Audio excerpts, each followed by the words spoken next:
between me and Chief Pedro Baez, also under your watch, since I live in Harbor City, we're all very proud of you and what you've done for the community.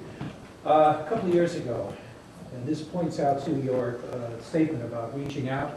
Of course, we had the Cheryl Green tragedy in Harbor Gateway, which is just up the road from where I live. And one of the things, of course, that tragedy uncovered was the fact that there was animosity going on in the community, polarization.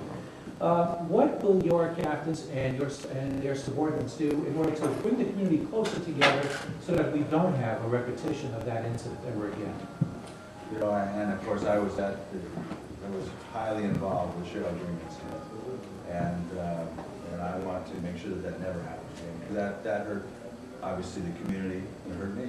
I mean that was an extremely tragic incident.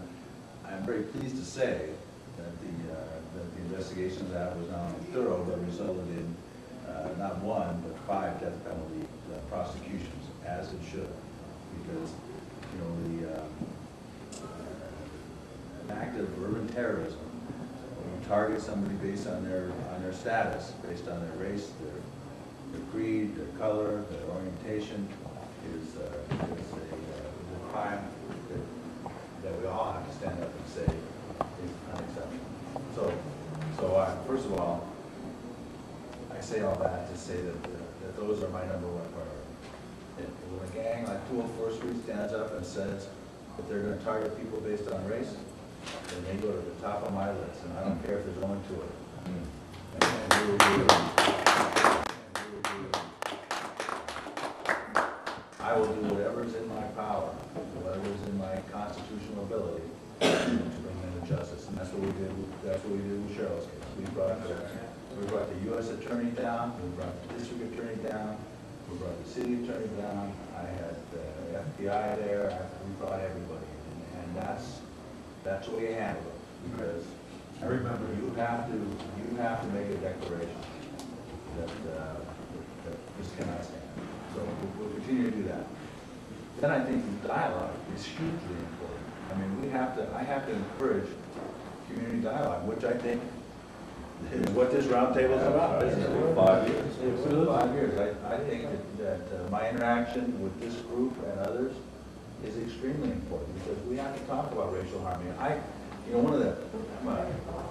know I'm different than Bill Bratton in a lot of ways, but one thing that I really took to heart from him is his belief that the police department can foster racial harmony.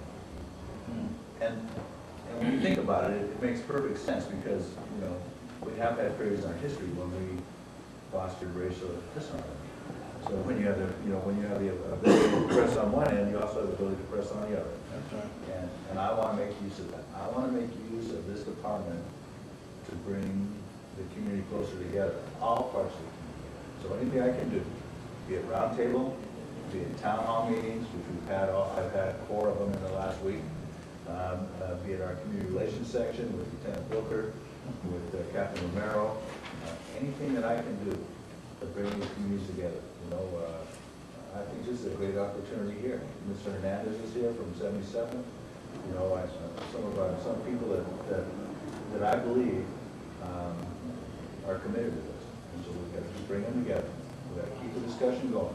And when we have an incident, I'm going to call everybody in this room. I'm going to ask you to call out. That's no problem. Call me anytime, Chief. I'm going to ask you to stand behind me and make it known that this community will not accept that kind of criminal behavior.